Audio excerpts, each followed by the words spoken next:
Yang terhormat,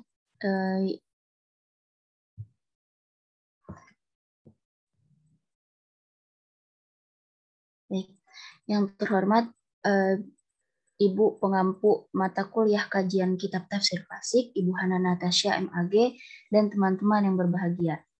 Pertama-tama marilah kita panjatkan puji serta syukur kepada Allah Subhanahu wa taala karena telah memberikan rahmat, kesehatan, keselamatan sehingga kita dapat berkumpul di ruang Zoom pada pagi hari ini. Adapun topik yang akan kami bahas adalah mengenai kitab Tafsir Ad-Durrul Mansur fi Tafsir bil Ma'thur karya As-Suyuti. Sebelumnya perkenalkan, nama saya Wafa Fauziah yang insya Allah akan membimbing jalannya diskusi pada pagi ini. Kemudian teman-teman saya ada Kak Nadira, Saripah Siregar, Siti Syarah Syaharani. Nah, adapun rangkaian acara yang akan kita lewati adalah yang pertama sesi pembukaan, yang kedua sesi penyampaian dan penyajian materi, yang ketiga sesi tanya jawab atau diskusi, yang keempat tambahan dari dosen pengampu, dan yang terakhir sesi penutup. Baik teman-teman, langsung saja kita mulai ke sesi yang pertama, yaitu pembukaan. Marilah kita buka presentasi ini dengan mengucap basmalah. Bismillahirrahmanirrahim. Selanjutnya masuk ke sesi penyampaian dan penyajian materi. Yang pertama akan disampaikan oleh Siti Syarah Syaharani. Kepada Siti Syarah, silakan. Baik, terima kasih, Pak. Baik, adapun pembahasan pertama tentang biografi As-Suyuti.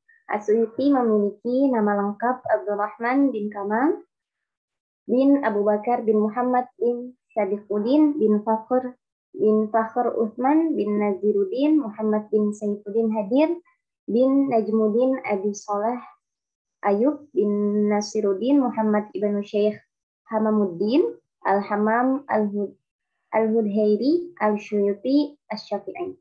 Beliau lahir di Kairo sesudah maghrib pada malam Ahad bertempatan dengan 849 Hijriah atau 1445 Masehi. Dari keluarga keturunan seorang pemuka tarekat dan tasawuf, dia bermazhab Syafi'i. Baik, adapun perjalanan intelektual Asy-Syuyuti. Yang pertama, pada usia 8 tahun, As-Suyuti telah menghafal seluruh Al-Quran, serta menghafal Minhaju Al-Fiqih, wa Al-Usru, Alfiyah Ibn Malik, dan lain-lainnya. Adapun pada usia 17 tahun, beliau diberi wewenang mengajarkan ilmu sastra Arab. Pada usia 27 tahun, beliau diberi wewenang mengajarkan hukum agama dan memberikan fatwa. Selain sebagai pengajar, beliau juga dikenal sebagai penulis yang produktif. Sebab setiap ilmu yang dipelajarinya, dia selalu membukukannya. Seperti kitab Al-Ashbah wa An-Nadair yang merupakan penyempurnaan dari Al-Ashbah wa An-Nadair, karangan As-Subki. Beliau mengajar ilmu fikih sampai tahun 872 Hijriah. Dan kemudian diangkat sebagai guru besar di sekolah Asy-Syaikhouniyah, jabatan yang pernah diduduki oleh almarhum ayahnya. Baik, adapun latar belakang sosio-historis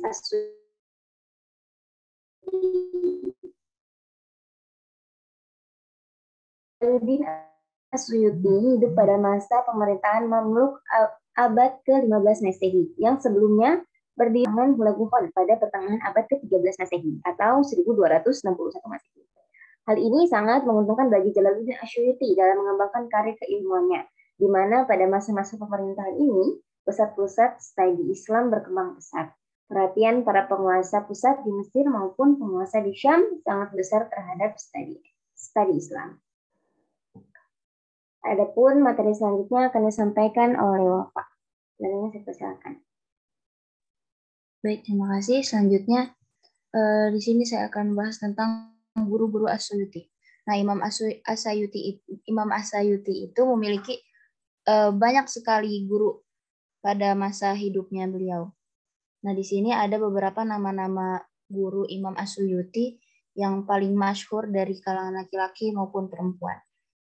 Nah, di sini ada Syekh Ahmad bin Ibrahim bin Nasr bin Ahmad bin Muhammad Kemudian yang kedua ada Syekh Syihabuddin Ahmad bin Ali bin Abu Bakar Asy-Syarimashi Asy-Syafi'i.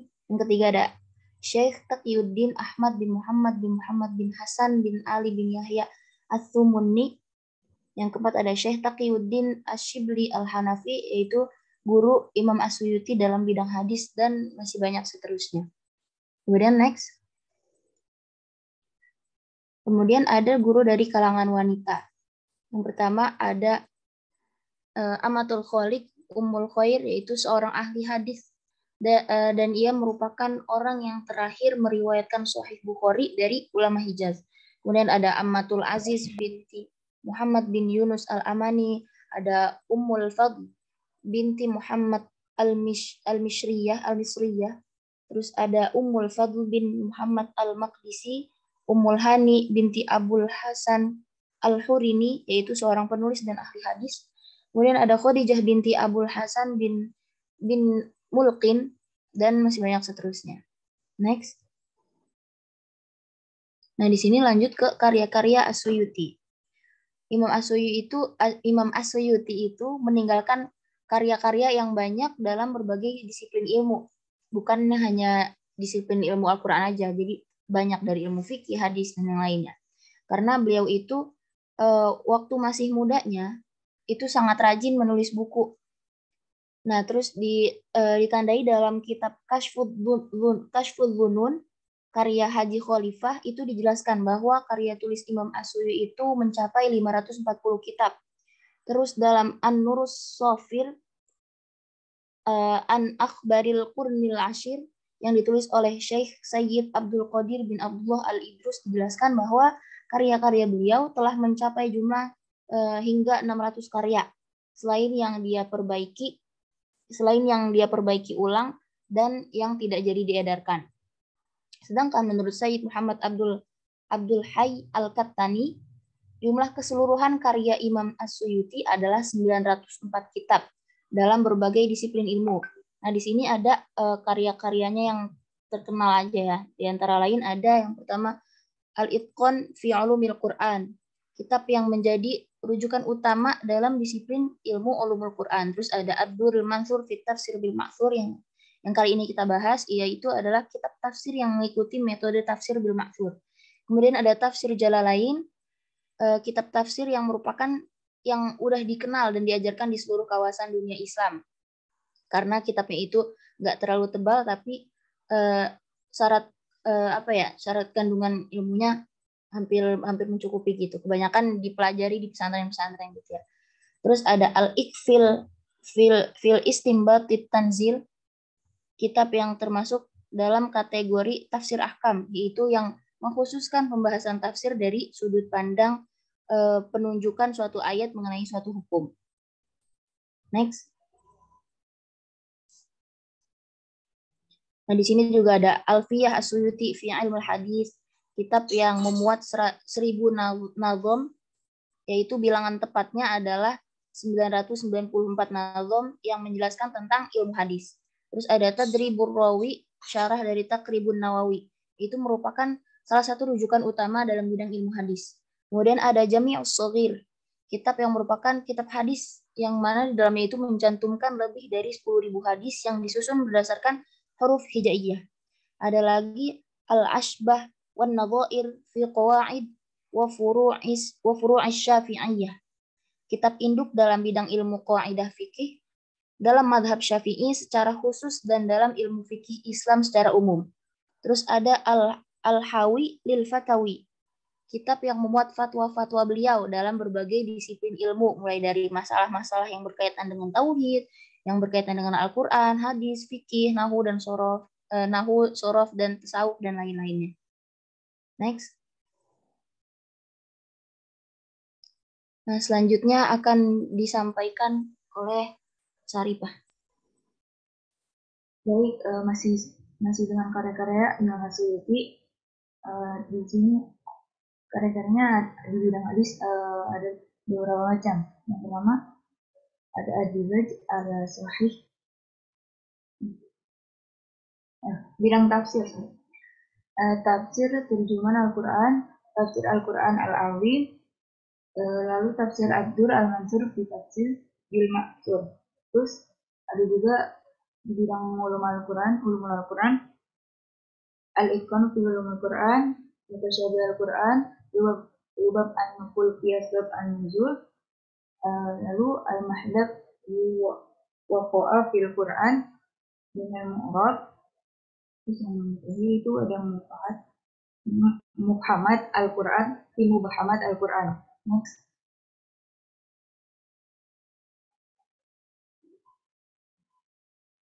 Lalu ada juga karya-karya yang di bidang hadis, di antaranya Ad-Dibaj al-Sahih bin Al-Hajjaj, Tanwir al-Hawalik, Syarh Muwatta al-Imam Malik, terus Jami al-Asawir, Jam'u al-Jawami, terus yang terakhir di bidang hadis Misbah al-Bijaza fi Syarah Sunan Ibnu Majah. Lalu yang di bidang ulumul hadis ada Tadrib ar-Rawi, terus Alfiyah fi Mustalahat al-Hadis, Itmam ad-Durayah lil Qura an-Niqayah, lalu al-Hadis al-Manfiyah, lalu ad-Dur al-Munattarah fi al-Hadis al-Musyataharah. Lalu next, lalu karya-karya Imam Suyuti yang di bidang fikih ada Asyara At-Takrib, An-Nawawi, Al-Arji fil Farji, Nahjah Al-Julasa fi Asy'ara An-Nisa. Lalu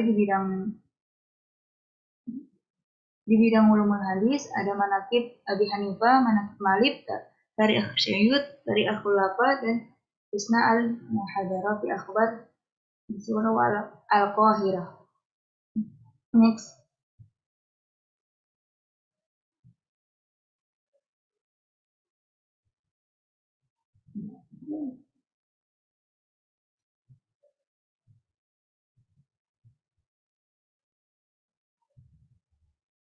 Lalu juga ada nih di bidang fikih Al-Asbah wa An-Nadhair.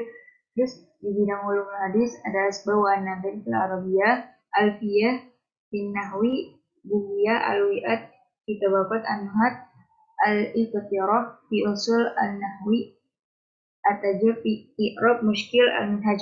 Next.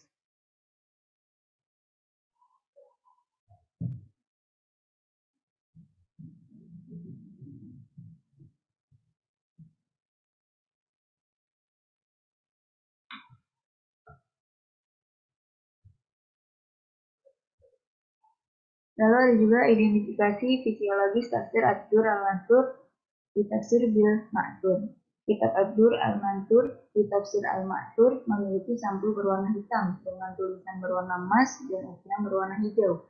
Kitab ini hanya dapat ditemukan pada beberapa terbitan, yang diantaranya adalah yang diterbitkan oleh Dara Al-Inayat Beirut di Lebanon cetakan tahun 1999 yang terdiri dari 6 jilid besar. Jilid pertama setebal 670 halaman, jilid kedua 617 halaman, jilid ketiga 646 halaman, jilid keempat 673 halaman, dan jilid kelima 762 halaman. Next. Selanjutnya akan dibahas oleh Kanadira. Baik, saya akan melanjutkan. Selanjutnya ada identifikasi metodologis tafsir Al-Dur Al-Mansur fi tafsir bil Ma'thur.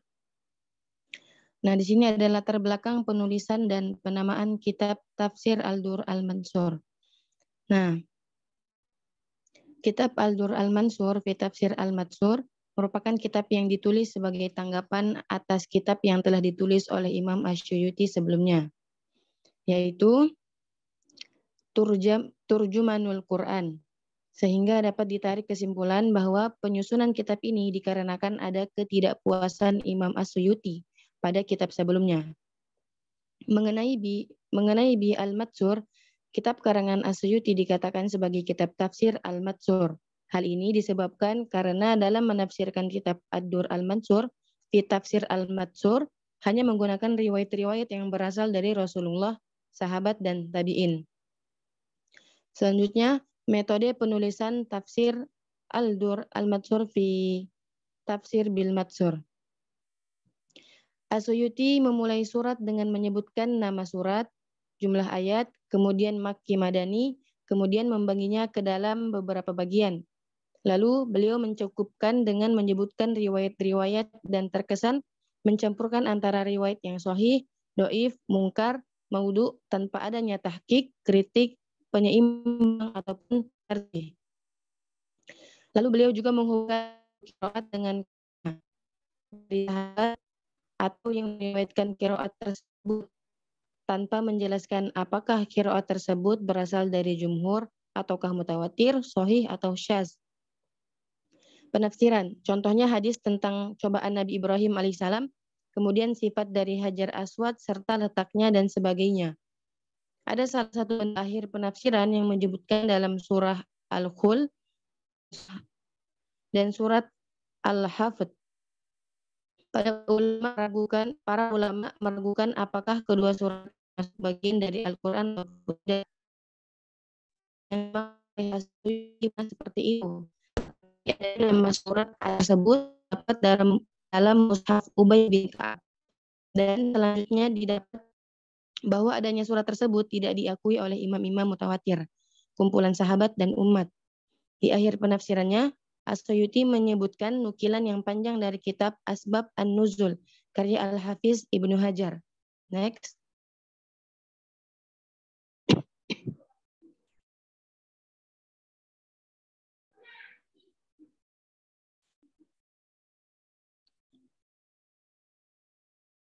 Next slide-nya.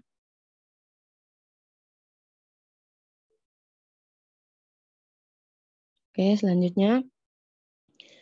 Penafsiran kitab Al-Dur Al-Mansur, jika ditinjau dari segi sumbernya, Imam As-Suyuti menggunakan sumber matsur, yaitu menafsirkan ayat berdasarkan pada ayat dengan ayat dengan hadis, ayat dengan qaul sahabat, dan ayat dengan qaul tabi'in. Hal ini disebabkan karena dalam kitabnya As-Suyuti memasukkan berbagai jalur riwayat yang beliau dapatkan, riwayat dari Nabi, sahabat maupun tabi'in. Selain itu, As-Suyuti juga memasukkan beberapa jalur periwayatan yang ia dapat dari berbagai kitab yang telah dikarang pada masa di atasnya. Di sisi lain, selain penyebutan riwayat dalam model penafsirannya, dalam metode yang digunakan juga tidak ada penyebutan mengenai adanya campur tangan ra'yu dari As-Suyuti. Dan proses penafsiran kitab ini dinilai sepenuhnya adalah tafsir yang didapat melalui riwayat. Selanjutnya ada corak tafsir Al-Dur Al-Mansur di tafsir di Al-Matsur. Nah, karya Imam Jalaluddin As-Suyuti ini tergolong tafsir era pertengahan yang dikenal sebagai zaman keemasan ilmu pengetahuan. Sebagai konsekuensi dari perkembangan ilmu pengetahuan, kondisi sosio-kultural dan politik, di samping Al-Quran itu sendiri yang memang sangat terbuka untuk ditafsirkan, maka muncul berbagai corak ideologi penafsiran. Meskipun tidak pernah menyatakan secara langsung oleh para ulama pada masanya, Imam Jalaluddin As-Suyuti disebut berteologi Asy'ariyah. Hal itu terlihat dalam corak penafsirannya. Selain itu, semenjak kecil ia dibesarkan dan menapaki karir dalam lingkungan mazhab Syafi'i. Next.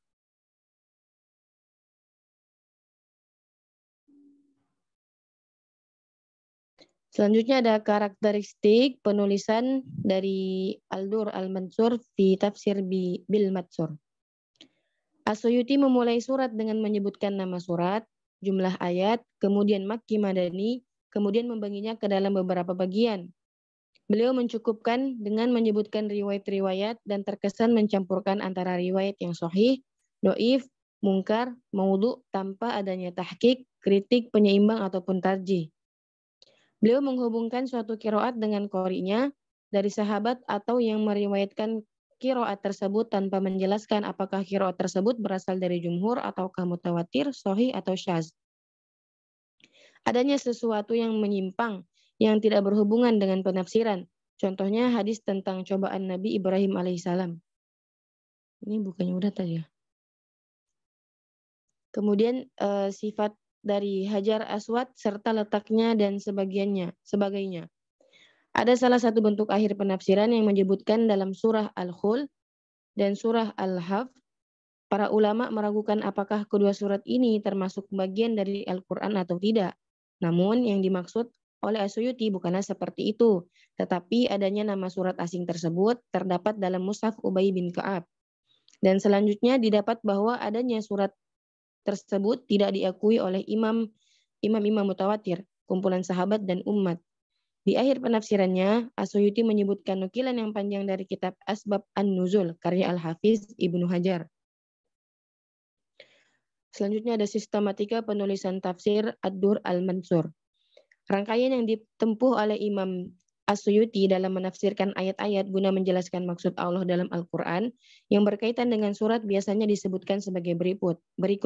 Yang pertama ditulis nama suratnya, yang kedua ditulis tempat turunnya, yang ketiga ditulis jumlah ayatnya, yang keempat tidak dikemukakan munasabah ayat, yang kelima kadang-kadang ditulis lengkap semua surat dan kadang-kadang hanya satu ayat, dan yang terakhir ditulis atsar atau hadis yang berkaitan ayat atau surat tersebut tanpa ada penjelasan dan penafsiran sendiri.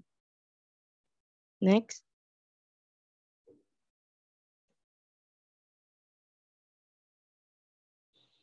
Selanjutnya ada identifikasi ideologis. Yang pertama ada aliran kalam.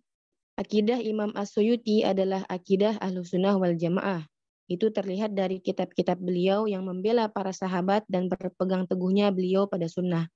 Beliau juga condong kepada pemikiran-pemikiran tasawuf mengikuti jejak kakeknya Nazirut Al-Himmam. Selanjutnya ada mazhab fikih. Imam As-Suyuti bermazhab Syafi'i, seorang ulama pembela sunnah yang banyak mengingkari kebid'ahan di zamannya. Terlalu banyak bid'ah yang diingkari oleh Imam As-Suyuti rahimahullah. Imam As-Suyuti bahkan menulis sebuah kitab khusus yang berjudul Perintah untuk Ittiba atau mengikuti sunnah dan larangan untuk berbuat bid'ah. Next.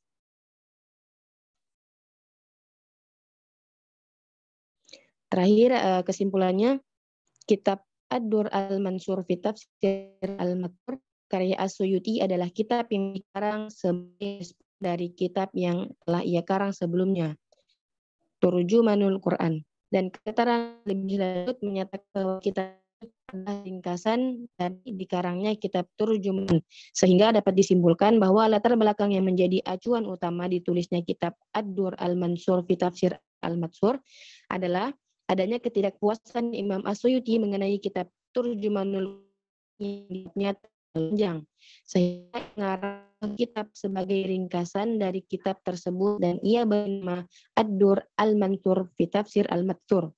Lebih lanjut, dan sebagai rujukan kitab ini digolongkan sebagai kitab Bi Al-Matsur. Setelahnya dan adanya penjelasan disimpulkan bahwa tafsir As-Suyuti digolongkan dalam tafsir Bi Al-Matsur. Hal ini disebabkan karena dalam kitabnya As-Suyuti memasukkan berbagai jalur riwayat yang beliau dapatkan. Riwayat dari Nabi, sahabat, maupun tabi'in. Selain itu, As-Suyuti juga memasukkan beberapa jalur periwayatan yang ia dapat dari berbagai kitab yang telah dikarang pada masa di atasnya. Baik, saya kembalikan kepada moderator.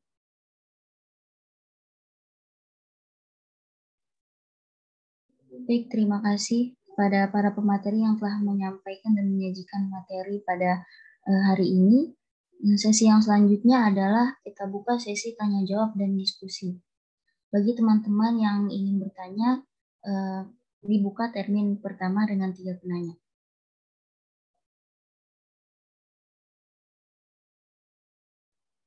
Saya izin bertanya, apa kelemahan dan keistimewaan tafsir dari Ad-Dur Al-Mansur? Terima kasih. Kamar mandi.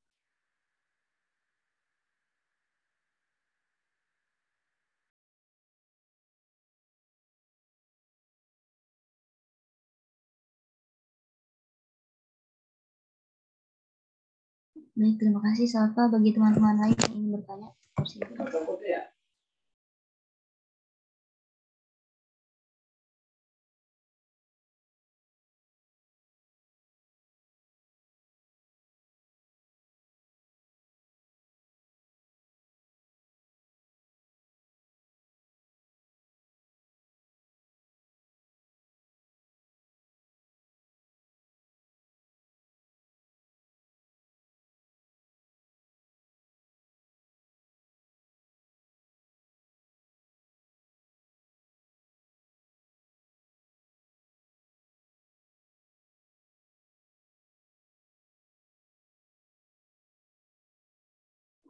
Baik, sambil menunggu yang lain, saya mencoba menjawab pertanyaan dari Salva tentang keistimewaan juga kelemahan dari tafsir dari Ad-Dur al-Mansur. Baik, adapun pertama dari keistimewaannya, jadi kitab ini banyak para ulama tidak sedikit gitu yang kagum dengan kitab ini atau dengan penyusunan ini, karena dalam penyusunannya As-Suyuti ini mengungkapkan apa yang disepakati oleh para ulama terlebih dahulu dari hadis-hadis Nabi, asar sahabat, dan tabi'in gitu. Terus yang kedua, kitab ini mengutip dan mengumpulkan dari kitab asalnya sekitar kurang lebih 400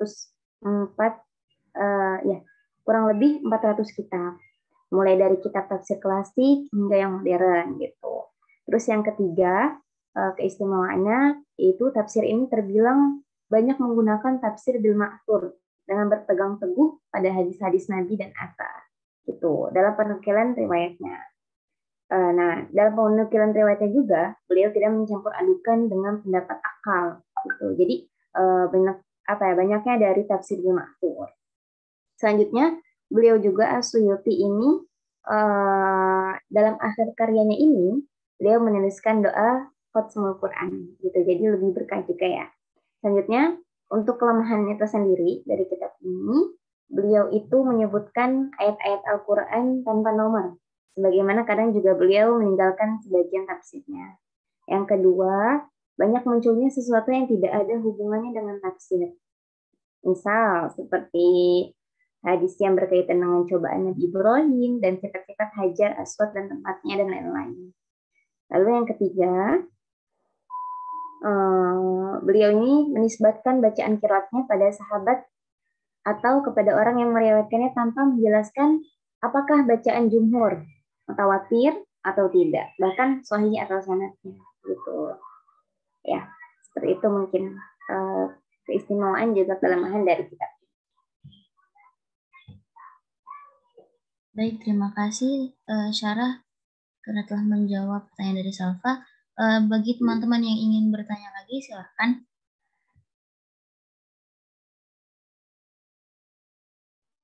Saya izin bertanya, Ova. Jadi metode yang dipakai As-Suyuti ini, itu tuh metode apa? Apakah metode ijmali, tahlili, muqarrin, atau madu'i? Terima kasih. Baik, terima kasih pada Tazkiyatul Nufus. Bagi teman-teman yang lain yang masih ingin bertanya, dibuka satu pertanyaan lagi.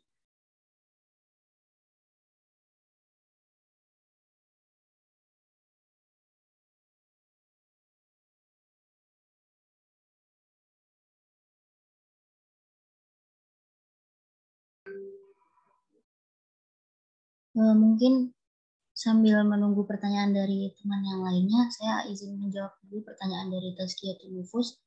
Jadi metode yang dipakai oleh As-Suyuti pada penulisan kitab Tafsir Ad-Dur al-Mansur fi Tafsir bil Ma'thur ini yaitu metode tahlili, metode yang mana menafsirkan ayat-ayat Al-Quran itu dengan memaparkan segala aspek yang terkandung di dalam Al-Quran. Dan di situ juga menerangkan makna-makna yang terkandung di dalamnya dari banyak segi. Jadi bukan cuma dari satu segi aja. Nah, misalnya adapun metodenya kayak gini kurang lebih ya.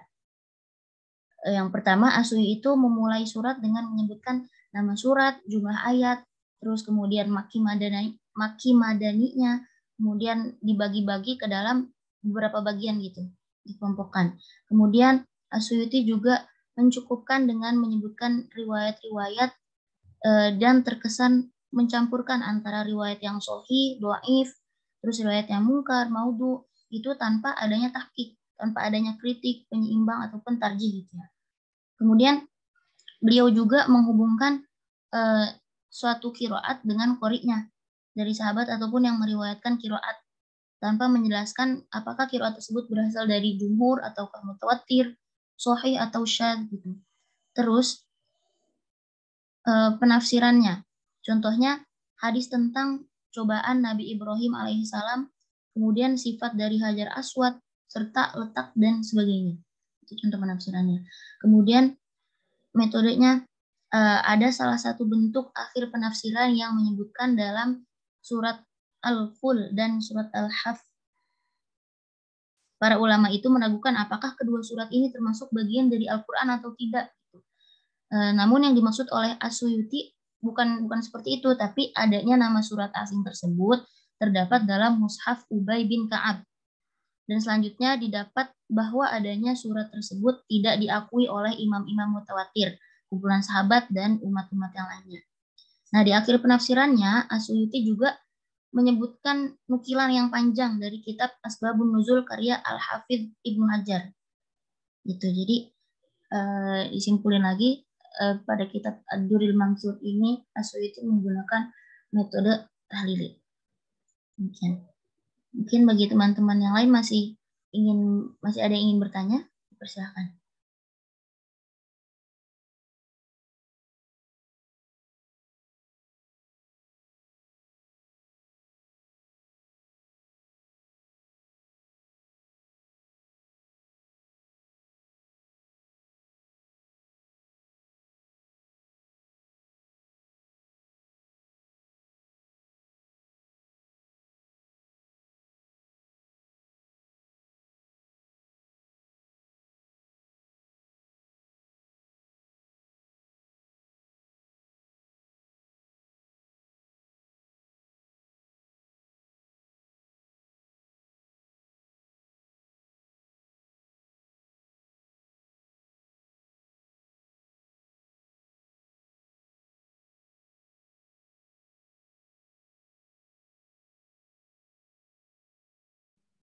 Teman-teman, apakah masih ada yang ingin bertanya?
Ya, mungkin langsung saja beralih ke sesi selanjutnya, yaitu tambahan dari dosen pengampu mata kuliah tafsir klasik. Dan bagi teman-teman yang ingin bertanya, mungkin bisa disampaikan di akhir nanti. Pada Ibu Hana Natasha, dipersilakan.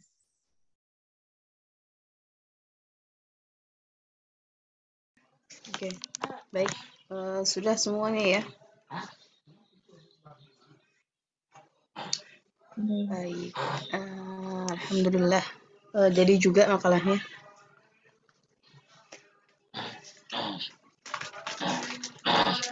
Oke, terima kasih ya makalah ya atas paparannya. Minggu depan terakhir berarti ya? Minggu depan terakhir 4 makalah. Emang cuma 12 kelompok ya? Iya, Ibu, ada 12. Oh, bukan 13 ya? Nah,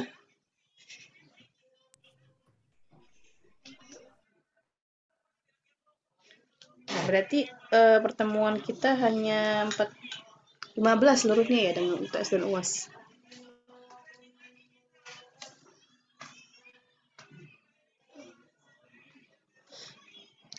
Betul, pertemuan kita ada, berarti ini kan yang ke-12 ya. Minggu depan 13, UTS 14, UAS 15 gitu ya. Betul?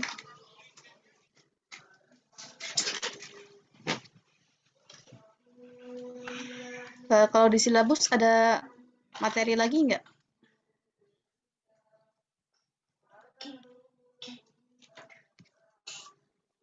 Di silabusnya. Coba sebentar saya lihat ya.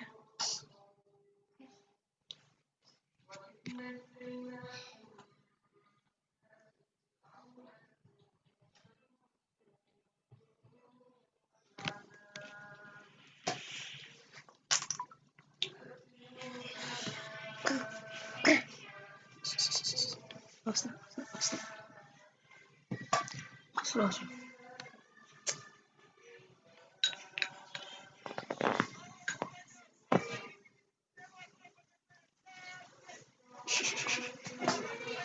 Ini mana?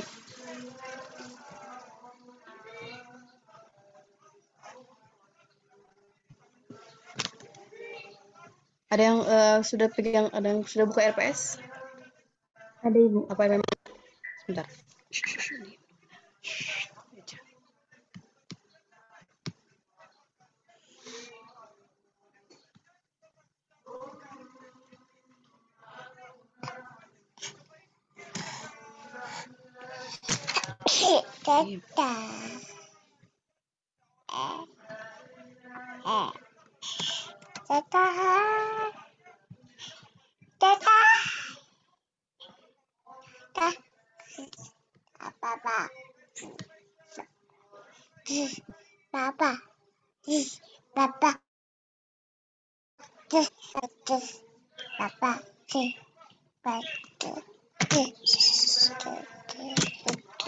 Bentar ya.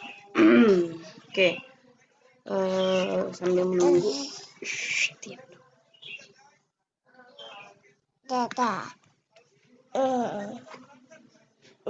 Soalnya seharusnya ada 16 ya.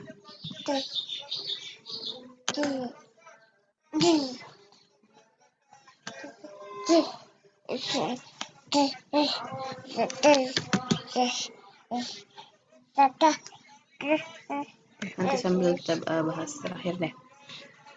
Baik, bismillahirrahmanirrahim. Bismillah walhamdulillah wassalatu wassalamu ala rasulillah Sayyidina Muhammad ibn Abdullah wa ala alihi wa sahbihi wa mawala la hawla wa la quwwata illa billah. Oke, teman-teman sekalian, alhamdulillah hari ini kita berjumpa kembali ya.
Oke.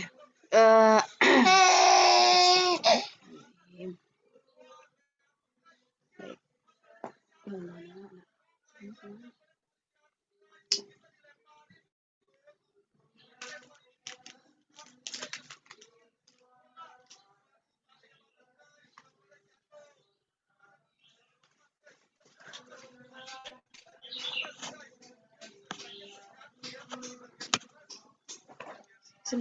Sini.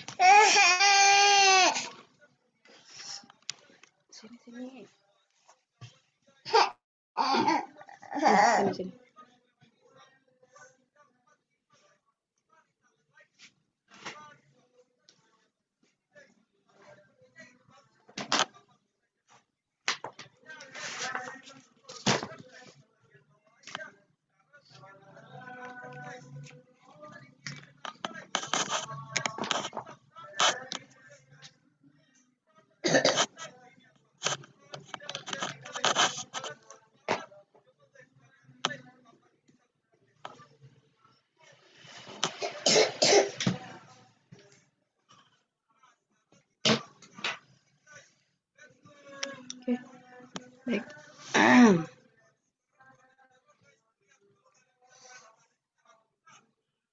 Baik. Alhamdulillah hari ini teman-teman sekalian sudah bisa untuk menyusun makalahnya ya. Mudah-mudahan apa namanya tetap tidak mengurangi ya, tidak mengurangi substansi ya daripada tujuan kita yang mempelajari ilmu apa namanya kajian kitab tafsir ini ya dalam topik Ad-Durr Mansur ya. 2 hari bikin makalah ya. Mudah-mudahan tidak apa namanya tidak ngebut banget gitu ya. Tapi memang dari beberapa tadi yang sudah saya simak ya dari pemaparan makalah sepertinya ada beberapa yang harus diperbaiki ya, seperti misalnya contoh-contohnya ya saya kira perlu lengkapi lagi untuk makalah ya. Yang pertama contoh-contohnya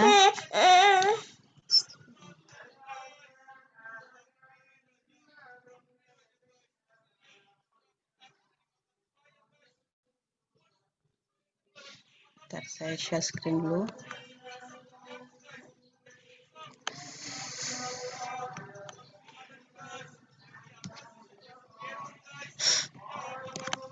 Dari makalah tadi ya.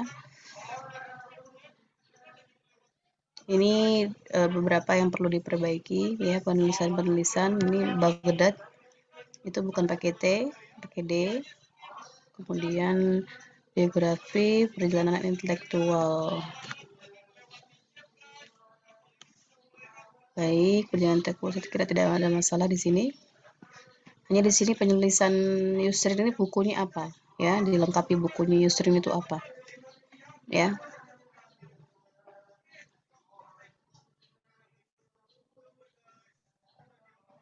Kemudian latar belakang sosiohistorisnya.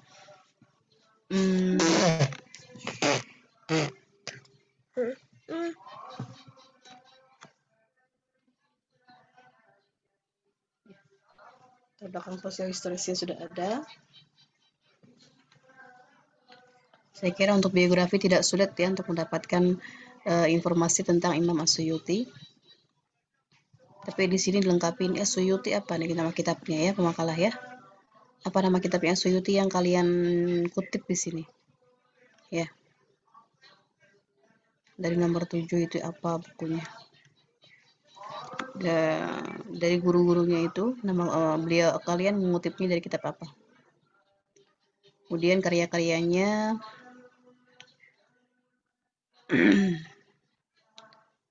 ya, diperbaiki lagi di sini. Apa namanya? Dikasih garis miring setiap nama judul buku ya. Tafsir Birra'i pakai A ya, Birra'i, Birra'. Kemudian Ad-Durr Al-Mansur. Ya, setiap penulisan bahasa asing diberikan cetak miring ya, italik. Jangan lupa semuanya teman-teman. Ini beberapa karya-karya beliau.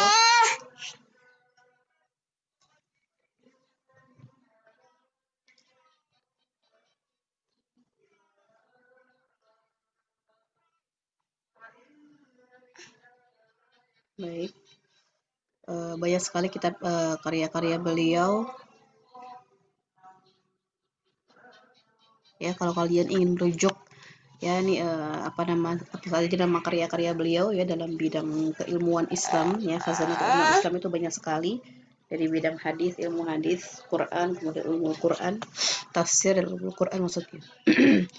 Ya ini saya nggak jelas dari mana sumbernya di sini ya, sertakan sumbernya ya. Tadi juga di footnote-nya saya kira makalah tidak lengkap ya. As-Suyuti disebutkan namanya siapa yang lengkap. Ketika menuliskan footnote harus lengkap. Namanya siapa, nama lengkapnya ya. Kalau dia binnya banyak, tulis nama ayahnya saja. Nggak perlu semuanya. Apa nama kitab As-Suyuti yang kalian kutip di sini? Baik. Metodologi tafsirnya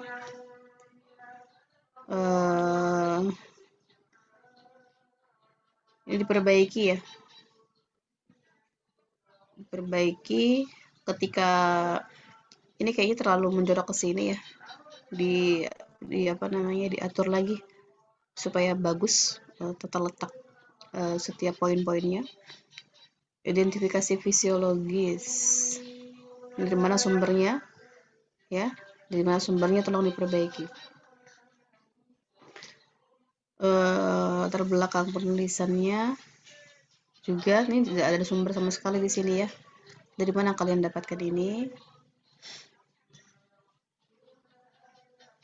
Metode penafsirannya, ya.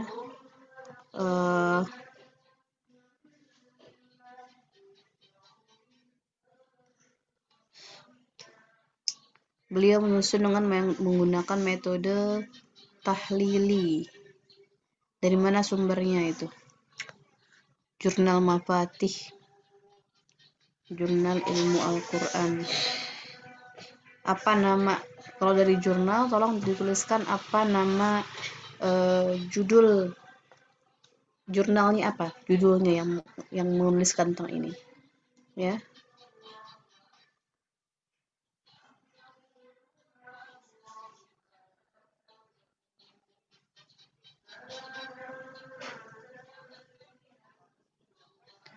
Saya kira ini masuknya kepada sistematika penulisan, ya. Metode yang digunakan oleh Suyuti dalam kitabnya kurang lebih adalah ini masuknya kepada bisa di sistematika penulisan, ya. Ketika muncul sistematika penulisan, kalian kalau bisa cantumkan contohnya juga langsung, ya. Tadi makalah sepertinya kurang untuk memberikan contohnya, maka di sini nanti dituliskan untuk masuk di bagian sistematika penulisan, ya. Dikasih urutan-urutannya ini, misalnya memulai dengan menyebutkan nama surah, kemudian mencukupkan dengan menyebutkan riwayat-riwayatnya, itu, ya, sampai akhirnya.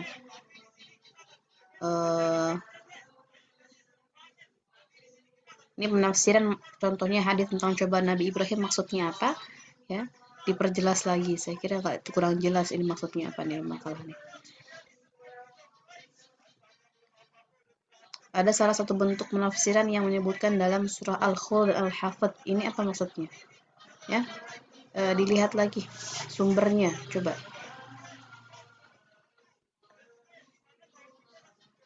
Iya, ini nama surat asli yang terdapat dalam Mushaf Ubay bin Ka'ab. Nah, ini dilihat ya contohnya ya. Dilihat lebih lengkap lagi. Nah, di sini ada yang senjang, saya kira tadi makalah menyebutkan metode tahlili, tapi di sini metode penjelasannya menggunakan metode muqaron. Membandingkan ayat, ya, saya kira untuk metode penafsirannya satu saja ya. Secara umum, ya, metode penafsiran yang digunakan oleh Imam As-Suyuti, ya, ketika menafsirkan Ad-Dur Al-Mansur ini menggunakan metode tahlili, ya, metode tahlili. Kalau misalnya pemakalah ingin mencantumkan metode penjelasan yang muqarin, ya, maka pemakalah bisa kasih hujah, ya, alasannya apa, dari bagian yang mana, contohnya, ketika beliau menggunakan metode muqarin itu. Sumber dan referensinya.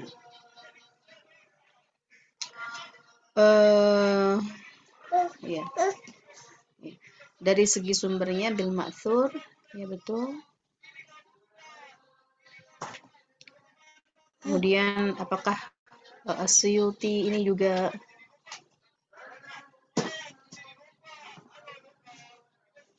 merangkum dari kitab-kitab tafsir ulama yang lainnya atau tidak, ya. Nah, itu bisa dicari lagi, ya.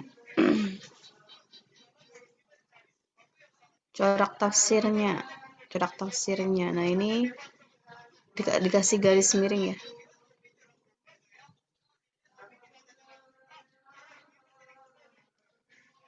Ini kenapa pembahasan tentang As-Suyuti tapi malah footnote-nya dari Ibnu Katsir. Nah, jangan-jangan ada yang lompat di sini. Kalian salah mengutip atau tidak, ya, diperbaiki nih. Penulisan-penulisannya juga masih salah nih. Ketika menuliskan contoh, ya, jangan kalian masukkan seperti ini dalam satu paragraf.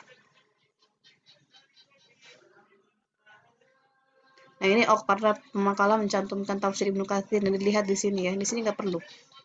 Ya, karena yang kita bahas adalah tafsir As-Suyuti Ad-Durrul Mansur, ya, maka nggak perlu mencantumkan tafsir Ibnu Katsir, ya, nggak perlu.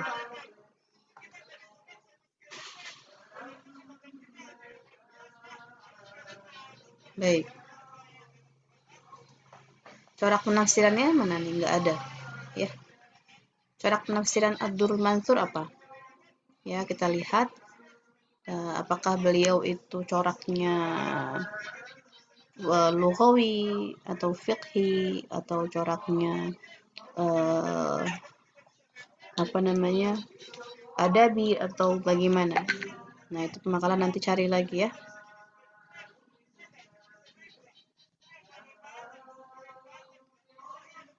Baik.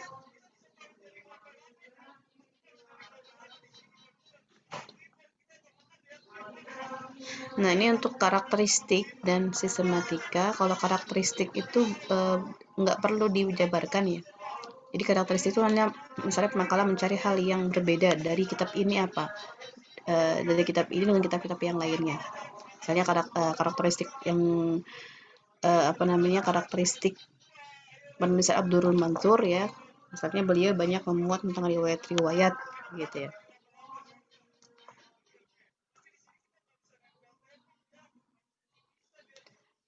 Atau seperti ini tidak masalah, tapi pemakalah tolong nanti cantumkan contoh-contohnya, ya. Di karakteristik itu cantumkan contoh-contohnya. Kemudian sistematika penulisan, ya, bil ma'thur dengan tartib mushafi.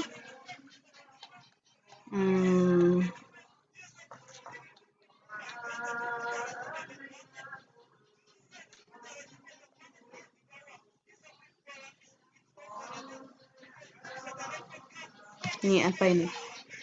Perincian menurur. Nah, ini banyak penulisan. Ini mungkin terburu-buru yang nulisnya. Tidak jelas sih, saya kira. Sistematika penafsiran. Ada sistematika kitab. Saya kira nggak perlu, ya. Langsung saja dituliskan.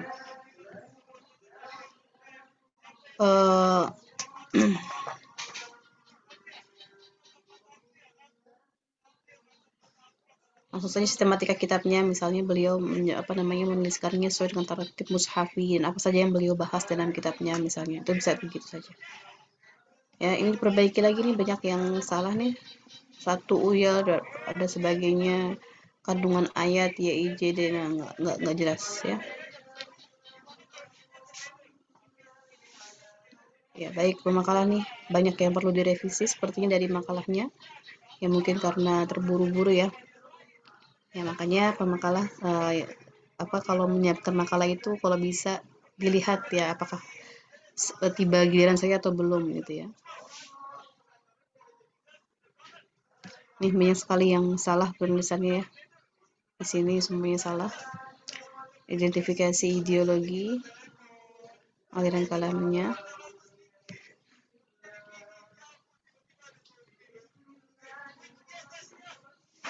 Oke, baik. Ya, diperbaiki makalah, ya. Ini kesimpulan, jangan langsung kesimpulan, ya. Bab 3. Kesimpulan A, kesimpulan B, saran, dan kritik dan saran, gitu, ya. Kemudian penulisan daftar pustaka tidak perlu diberikan seperti ini, ya. Numbering tidak perlu. Saya kira langsung saja dituliskan, ya. Dituliskan ketika menuliskan daftar pustaka, tolong, ya, dilengkapi dan dituliskannya itu sesuai dengan abjad, ya, sesuai dengan abjad. Ini As-Suyuti, ketika misalnya sama, dituliskannya berdekatan, kan dia sama nih. Ditulis dulu sesuai abjad bagaimana, ya, jangan lompat-lompat seperti ini, ya. Gitu, ya.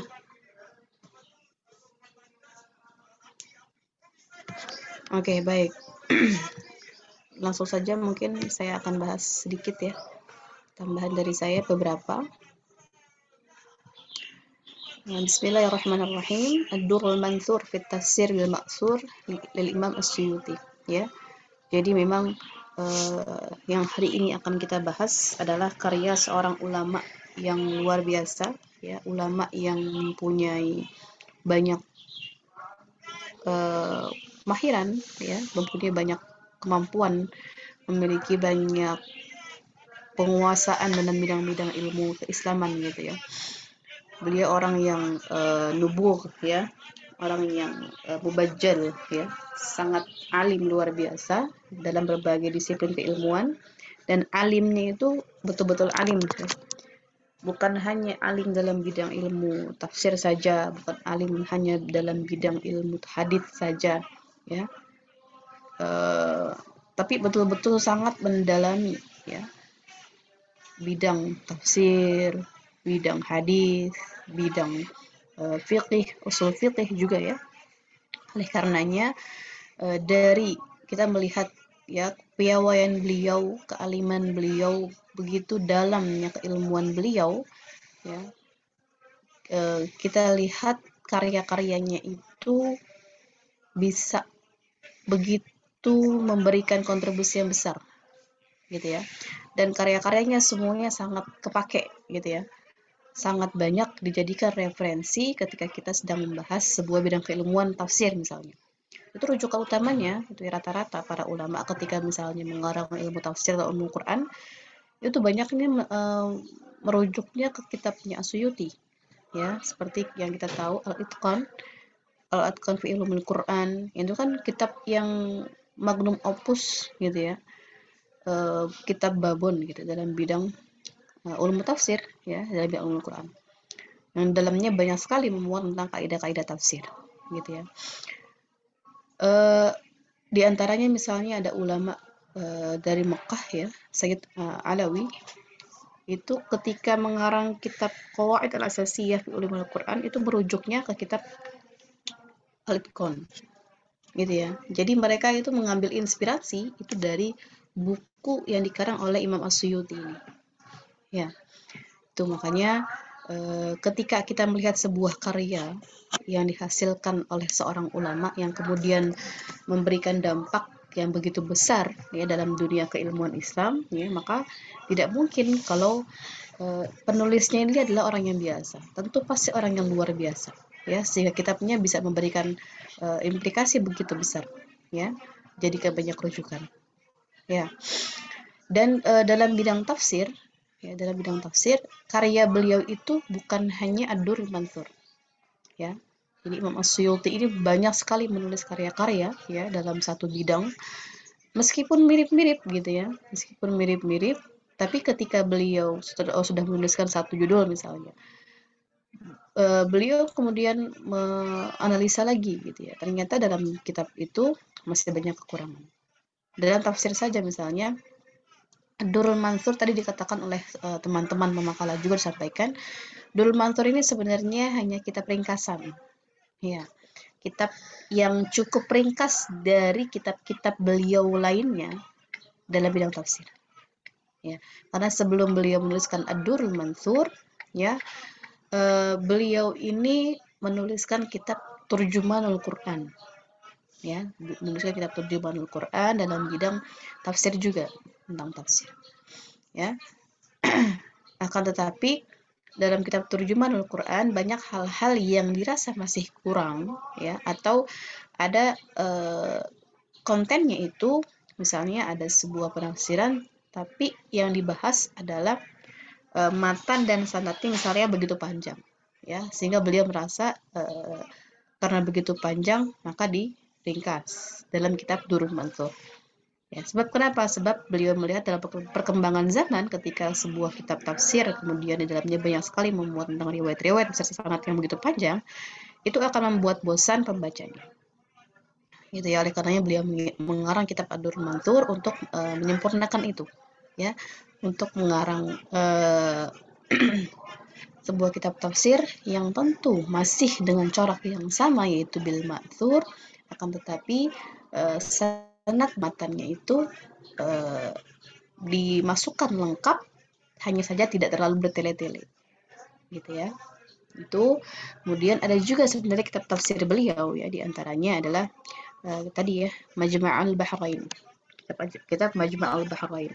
Ini juga sebuah kitab tafsir yang mana oleh para ulama Majma'ul Bahrain ini dianggap sama ya dari segi metodenya pun dari segi torik, ya, cara beli jalur atau jalan yang beliau tempuh dalam menafsirkan itu mirip dengan kitab At-Tabari, ya, tafsir At-Tabari Jami'ul Bayan an Tafsir Ayat Quran, itu ya. Nah, memang kalau kita lihat dalam beberapa referensi gitu ya, tidak ada yang kemudian mencantumkan dari mana sebenarnya As-Suyuti ini mengarang tafsir, artinya rujukannya dari mana, ya. Maka saya bedakan di sini teman-teman, ketika membahas tentang sumber penafsiran dan rujukan tafsirnya itu beda.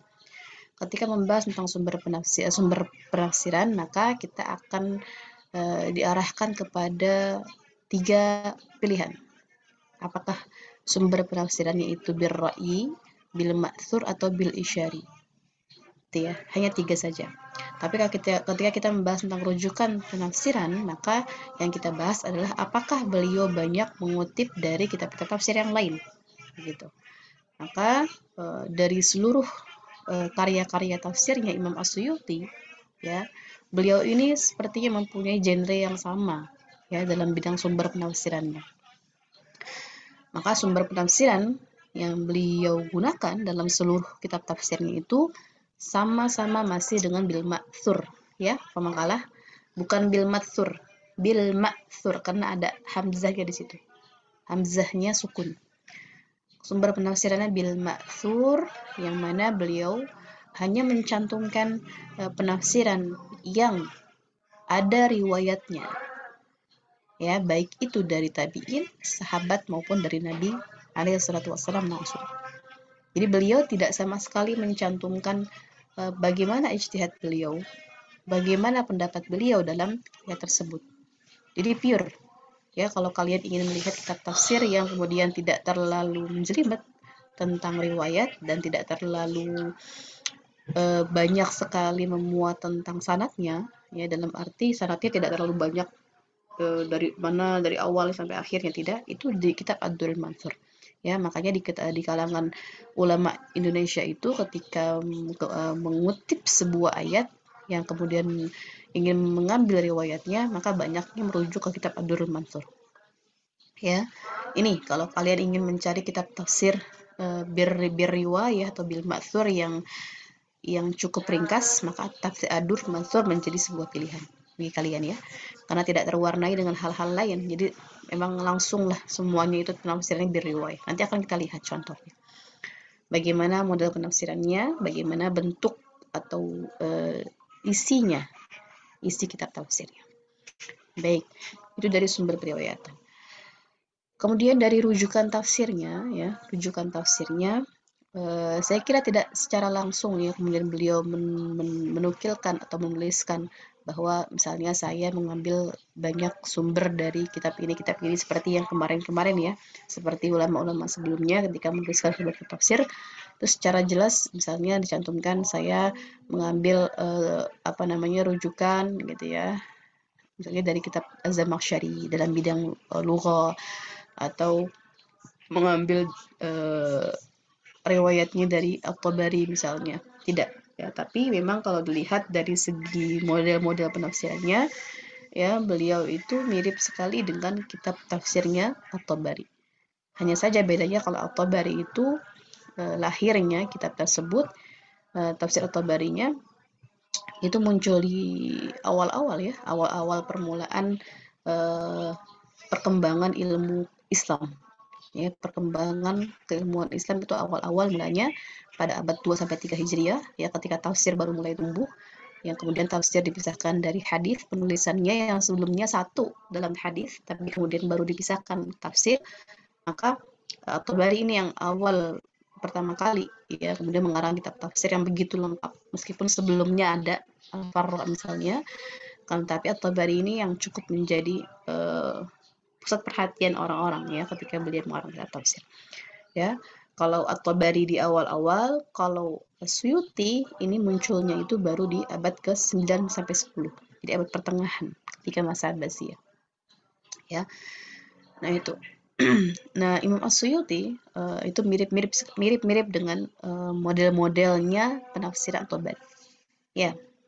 dari segi periwayatan atau tafsir yang berriwayah. Nah, itu dari sisi rujukannya, ya. Adapun dari metode yang digunakan oleh As-Suyuti dalam Ad-Durrul Mansur, ini metode penafsirannya cenderung dengan tahlili, ya, tahlili karena beliau menuliskannya runut gitu ya. Meskipun kalau dilihat sebenarnya bisa juga digolongkan ke dalam golongan yang ijmali karena beliau tidak terlalu panjang ya, tidak terlalu luas panjang lebar membahas tentang sebuah penafsiran. Gitu ya. Ketika kita melihat dalam kitab tafsirnya beliau ini gitu ya, maka beliau ini menganut paham ya dari sisi fikhiyahnya, mazhab fikihnya itu beliau bermazhabkan Syafi'iyah ya. Karena dalam biografinya itu ketika dituliskan oleh para ulama bahwa Al-Imam Al-Hafidh Jalaluddin As-Suyuti ya, Jalaluddin Abdul Rahman bin Abi Bakar bin Muhammad As-Suyuti Asy-Syafi'i. Jadi beliau nisbahnya atau beliau itu intimaknya ya kepada madhab Syafi'iyah. Jadi madhab fikihnya Syafi'iyah ya. Kemudian mazhab kalamnya itu Ahlus Sunnah wal Jamaah gitu ya. Jadi memang kalau mazhabnya Syafi'iyah atau Hanafiyah itu cenderung ya dia akan bermazhab dalam kalamnya itu mazhab yang Ahlus Sunnah wal Jamaah ya, tidak ada kecenderungan yang lainnya. Biasanya seperti itu. Ya. Itu dari segi ideologinya ya. Kemudian nanti kita akan lihat ya bagaimana karakteristik atau sistematika yang digunakan beliau dalam kitab tafsirnya ya. Secara umum saja bahwa karakteristik penafsiran beliau itu ya tadi saya katakan ya, beliau tidak terlalu banyak bertele-tele dalam membahas lughah ya, kata-katanya tidak, karena beliau langsung memasukkan penafsiran dari riwayah-riwayah, dan riwayah yang beliau cantumkan ini tanpa ada penilaian. Maka harus berhati-hati ya juga ketika kita membaca atau membahas kitab tafsir ini, karena tidak diberikan penilaian apakah riwayat ini sahih, apakah riwayat ini dhaif atau bagaimana. Gitu ya. Maka nanti perlu diteliti lagi. Ya. Baik, kita lihat di sini contoh penafsirannya supaya teman-teman langsung lihat ya.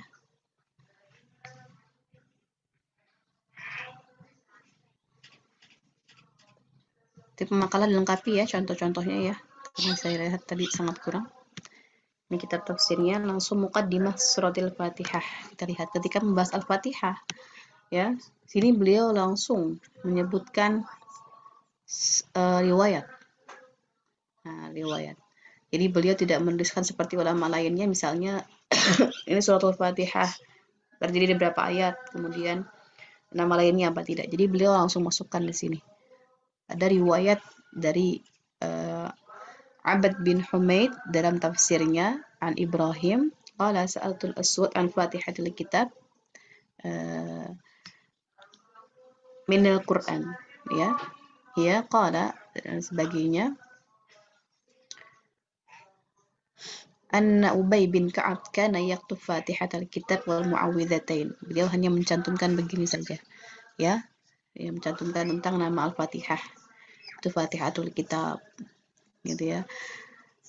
Atau kemudian di sini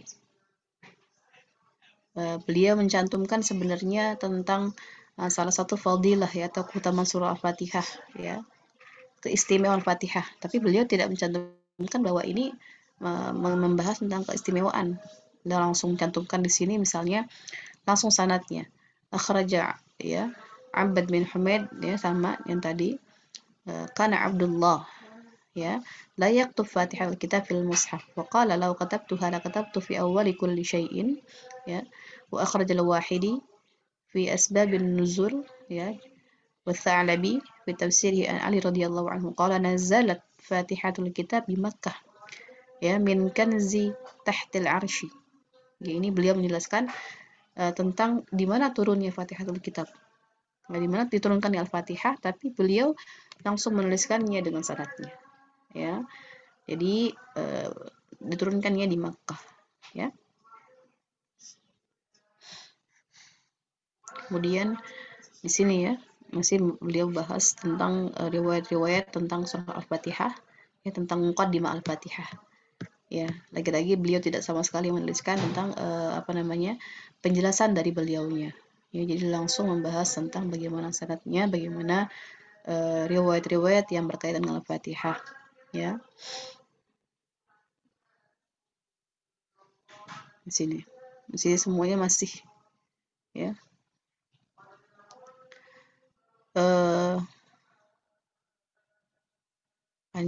Panjang sekali. Ini masih menjelaskan tentang Fatihahul Kitab, apa namanya kitab, apa nama lain dari surah dari surah Al-Fatihah ini, misalnya wa akhraja Ibnu Daris fi Fadailil Quran an Ayyub Ibnu Sirin kana yaqulu wa yaqra yaqul ummul Quran wa yaqulu qala Allah wa indahu ummul kitab lakin Fatihatul Kitab.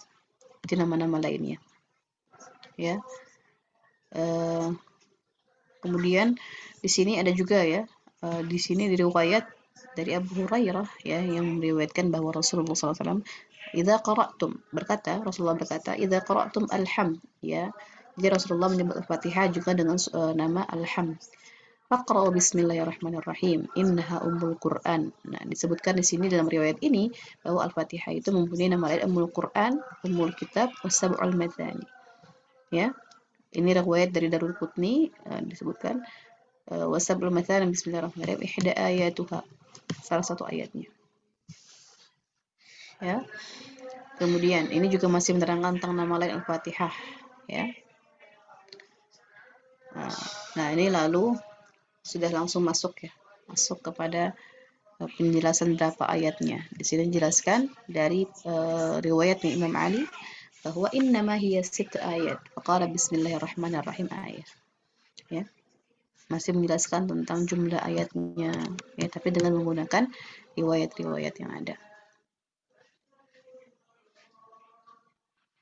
Ya, ini masih juga menerangkan tentang fadailnya, ya. Ya Rasulullah, dari riwayat dari salah seorang sahabat bahwa Rasulullah itu pernah menerangkan kepada para sahabat, ya, la u'allimannaka a'zama suratin fil Qur'an, ya. Jadi salah satu surat yang paling agung itulah surah Al-Fatihah, ya. Jadi ketika menuliskan riwayat-riwayat, beliau mencantumkan seluruh riwayat yang memang ada kaitan dengan Fatihah, baik itu dari segi jumlah ayatnya, atau riwayat yang mengatakan di mana turunnya, atau riwayat yang mengatakan tentang fadail surahnya itu apa, ya. Nah, itu beliau cantumkan di sini, dan kisah-kisah yang berkaitan dengan surah Fatihah, ya. Maka ketika para ulama sedang berceramah, biasanya ketika ingin mencantumkan atau menceritakan tentang sebuah kisah-kisah dalam Al-Quran, kisah-kisah dalam surah Al-Quran, maka mereka banyak mengambil dari kitab Ad-Durrul Mansur, ya. Di sini masih tentang keutamaan, ya.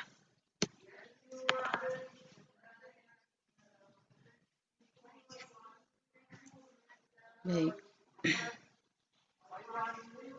Ini masih muqaddimahnya.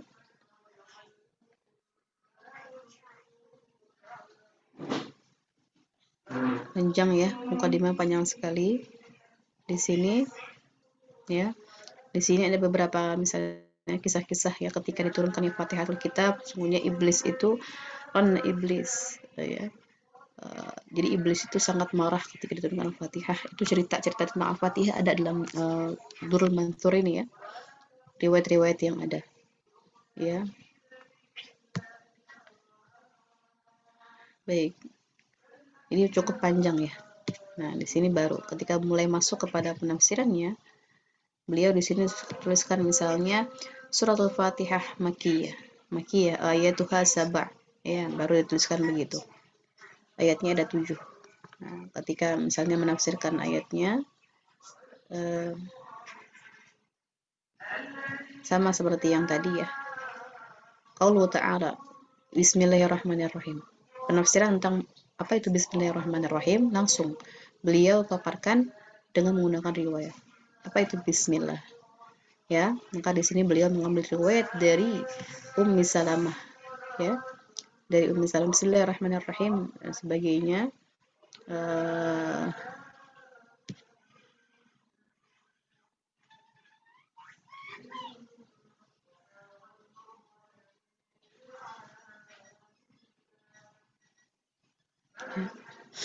Ini sebuah kisah yang disampaikan oleh Ummi Salamah, ya, sebuah kisah tentang Bismillahirrahmanirrahim itu apa.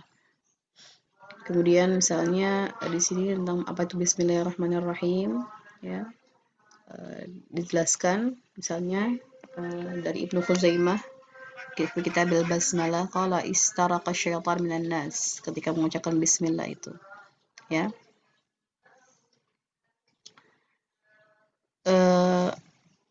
Kemudian ada lagi riwayat yang lain dari sahabat Ibnu Abbas, al-falan nas ayatin min kitabillah lam tanzil ala ahadin siwa nabi alaihi salatu wassalam illa an yakuna Sulaiman bin Daud alaihi wassalam. Bismillahirrahmanirrahim. Ini mesti menyampaikan tentang kisah-kisah atau fadail-fadail tentang Bismillahirrahmanirrahim. Jadi beliau tidak menyampaikan makna-makna kosakata per ayatnya, ya, di sini, ya. Jadi beliau langsung menyampaikan riwayat-riwayat dulu tentang fadilahnya Bismillah itu apa saja.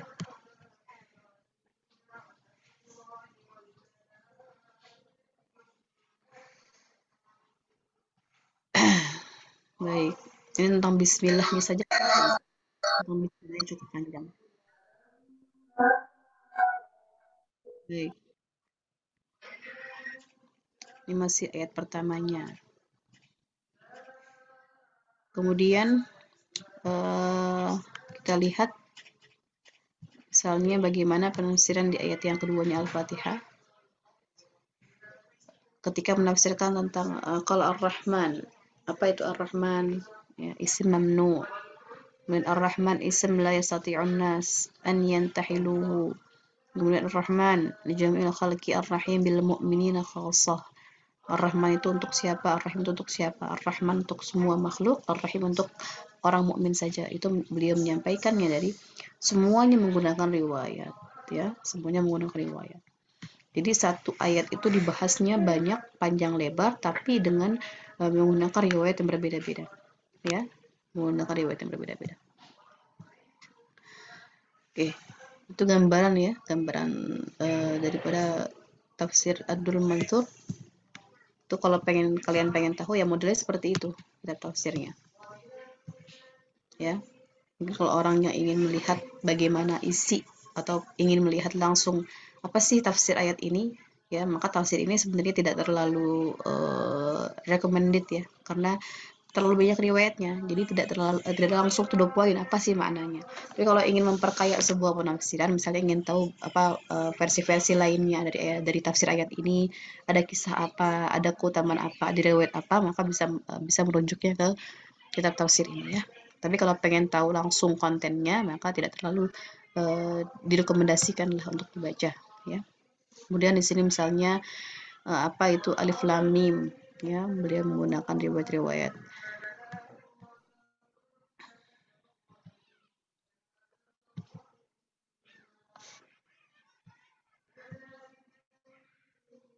Kemudian ini misalnya di Ali Imran, ya, di Ali Imran dia mengungkapkan itu Al-Qayyum itu apa? Allahu la ilaha illa huwal hayyul qayyum, apa itu Al-Hayy, apa itu Al-Qayyum, ya. Semuanya dengan riwayat, lengkap dengan riwayatnya dan kisah-kisah yang ada. Oke, saya kira itu, ya. Kita lihat misalnya bagaimana kalau beliau menafsirkan dari ayat-ayat yang tentang hukum. Kita lihat di sini.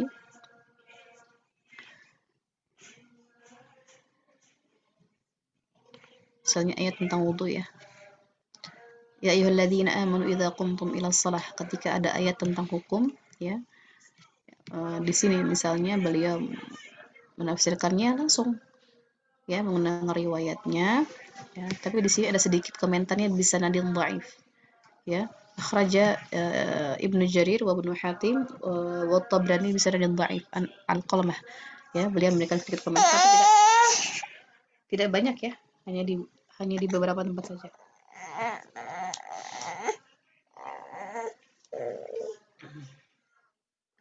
Di sini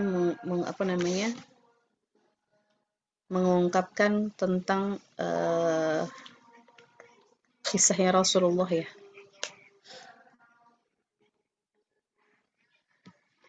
Apa ada kisah apa di balik ayat ya ayyuhalladzina amanu idza qumtum ilas salati faghsilu wujuhakum ya. Di sini kita lihat kan Nabi alaihi salatu wasallam yatawadda 'inda kulli salatin falamma kana yaumal fathi tawadda wa masaha 'ala khuffaihi wa salawat bi wudu'in wahid ya. Di sini kisah-kisah tentang wudu ya.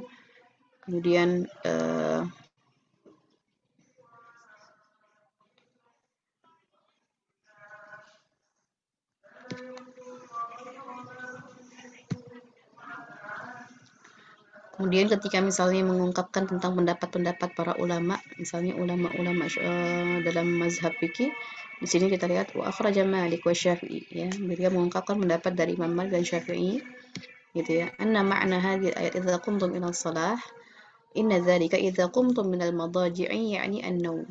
Ya, beliau menukilkannya seperti itu ya. Jadi Imam Malik dan Syafi'i itu mendapatkan riwayat dari siapa? Dari sini, dan penafsirannya itu apa tentang ini, tentang qumtum ila shalah itu maksudnya adalah bangun daripada tidur gitu ya. Kemudian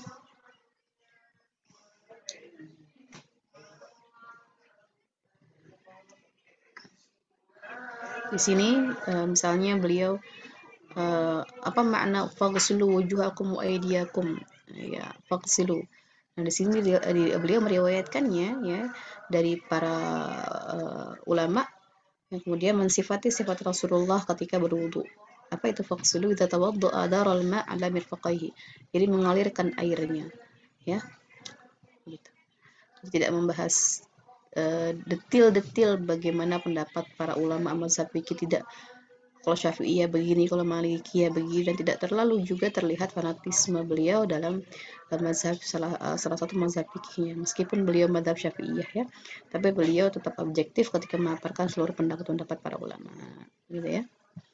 Baik, saya kira di situ teman-teman ada ingin tanyakan? Minggu depan terakhir apa? Terakhir tafsir Fatih Al-Qadir karya Asy-Syaukani, Bu. Fathul Qadir ya. Oke. Baik, jangan lupa disiapkan ya teman-teman ya, insyaallah terakhir ya minggu depan. Jadi pertemuan kita ada 15 saja ya. Nanti mungkin kalau satunya lagi itu bisa masuk kuliah umum. Kalau ada kuliah umum, sudah ada kuliah umum belum sih semester ini kalian? Ada kuliah umum nggak? Kayaknya belum ada ya. Kalau ada kuliah umum itu boleh ya. Nanti dimasukkan salah satu di pertemuan kita, misalnya 14-15 UTS, yang 16-nya diisi kuliah umum misalnya, gitu ya. Oke, sampai di sini ada pertanyaan?